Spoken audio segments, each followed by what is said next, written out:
What's up, design family? Welcome back to another episode of Fittdesign TV. So glad to have you guys back on the channel. On today's episode, we have a quick sportswear design tutorial for you guys, specifically you fashion designers that are looking on a foolproof process in terms of how to design a product from A to Z. Well, I've taken my process, which I've developed over the last 5 years working in the industry, and distilled it down into 3 core points. What are these points? Well, watch this episode and I guarantee you, by following them step by step and understanding the importance of each point throughout the entire design process, you'll be able to design just about any piece, not only in sportswear, but also in the wider field of fashion design. What's up, design family, and welcome to Fittdesign TV. So glad to have you here. On this channel, we discuss all things sports fashion, graphic design, manufacturing, and technology. We'll discuss key topics, answer pressing questions, and provide actionable steps on starting your own product line. If you're interested in any of the above topics, stick around. You're in for a good one.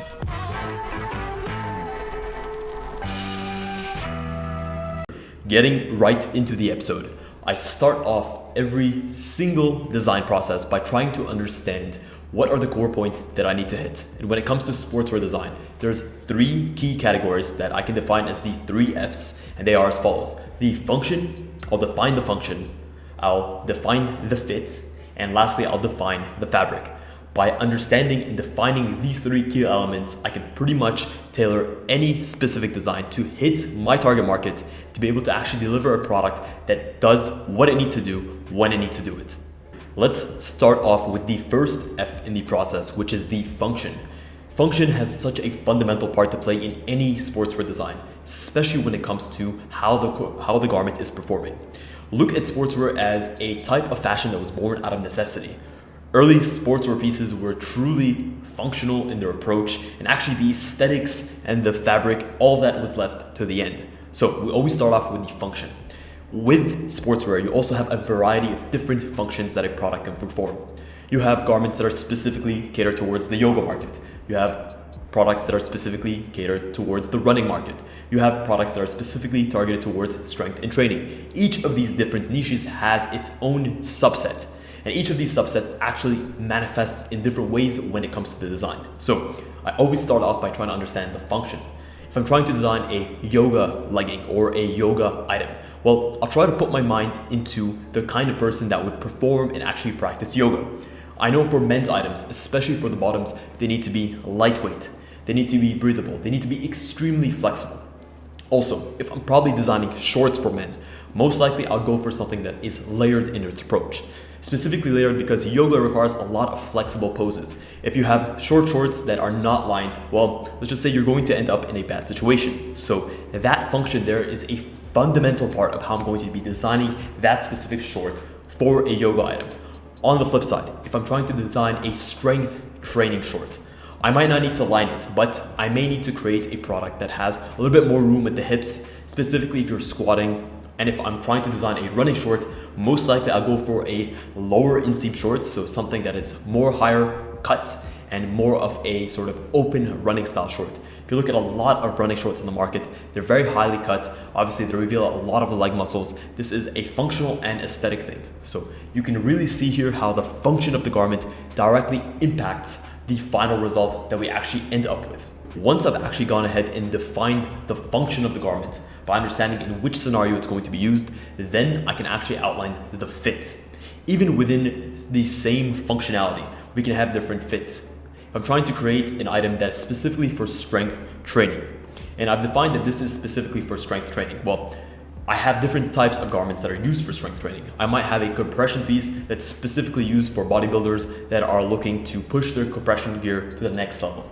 At the same time, I might have oversized shirts that are a little bit more catered towards the pump cover-up crowd, right? So each of these different garments, even though performing the same function of being used for weightlifting, will have a different fit. Understanding how the function and the fit relate is going to be core and integral towards the final finished result. Here, let's just say I wanted to create some form of overall or cover up. Well, I know immediately that I'm going to need to cut the fabric away from the skin. right? I'm going to need to create a garment that is easier to move in and ultimately is going to be able to cover up and be worn on top of different garments. So I'll opt for a more oversized fit versus a compression fit, where I know for a fact that I need the garment to stick close to the skin. It needs to perform to accentuate the muscles. It needs to be able to promote blood flow into the muscles to actually help with recovery. And in general, it needs to promote ultimate flexibility. Well, I'm going to cut the garment much, much closer to the skin. So there are a lot of different types of fits, even within the same industry. And previous point, when I came to discuss the shorts, the different types of shorts, whether it's for yoga or for running, those different functions will also, even though they're dealing with the same type of short, will actually lend themselves differently to the fit on the short. Whereas on a yoga short, I might not need to go as higher cut. On a running short, I'll definitely need to go higher cut with a bit more room at the hips. And last, I'll need to outline the fabric. The fabric is inherently tied to both the function and the fit. Let's use this yoga short as an example. I'm using a layered yoga short for functionality purposes, and I know I have these two different layers. Well, number one, with a yoga short, I don't need to necessarily go for something that's extremely, extremely lightweight. I might go for a medium weight fabric. I also have the option to go for either a woven short or a knitted short. I might not need to go for a woven short in this case, since I don't need to have the fabric be extremely lightweight. So I might opt for a nice nylon spandex blend in an interlock knit configuration. The interlock knit is going to give a lot of structure and drape to the garment, and ultimately is going to be perfect for my use. Well, I also know that I have an inner liner for my yoga short. So here I might need to opt for a more compressive fabric, specifically because this layer of the fabric is going to actually sit closer on the skin. It's going to be used to cover up, and at the same time it's going to be used to be able to stretch out nicely, to be able to move with the body. So I have another fabric here that needs to match the function of that specific type of the garment. So here I might opt for a nice polyester spandex blend, again in an interlock configuration, or I might even go for a multi-bar warp knit. What I love about this type of knit is it gives character to the design. So it gives a little bit of a pattern. It can be done in a variety of different knit styles. You can have a really visual and intriguing look to the inner liner just by using different types of multi-bar warp knits. At the same time, the multi-bar warp knit creates a little bit of a light perforation, which is perfect for an inner liner. You want the liner to be breathable, stretchable, and at the same time extremely comfortable. So this is a great example of how I've used the form, the fit, and the function to actually outline the fabric. On the flip side, even if I was still designing sportswear, but here I was going for more of an outerwear gear, right? Something that you'd use for hiking or snowboarding. Well, definitely the type of fabric that I'd be using is going to be completely different. I'd need to opt for something that's water repellent. I'd need to opt for something that's definitely lined on the inside, probably a multi-shell construction. So just by following these steps, A, B, C, D, you almost lead yourself naturally down the process. It's a lot more complicated than this, but having a process is essential towards designing and getting your head around any specific design. In a world where we don't know where to start most of the times, having a process that you can rely on and that you can fall back on time and time again, no matter how simple, is going to be key. And honestly, you can build on the simplicity. Have something to start with, and as you become more and more in tune with your abilities as a designer, you can start to build and enhance the process. But we all have to start somewhere, so why not start here? To recap quickly, guys, when it comes to my 3-step foolproof process to pretty much design any type of sportswear, we have to evaluate the function and then move on to the fit, and ultimately we define the fabric. Follow these 3 steps and I guarantee you any design you want is going to come out almost naturally. Guys, if you enjoyed this episode, you learned a thing or two, please consider smashing a massive thumbs up. It really does help us out. It keeps us motivated to keep creating this content for you guys.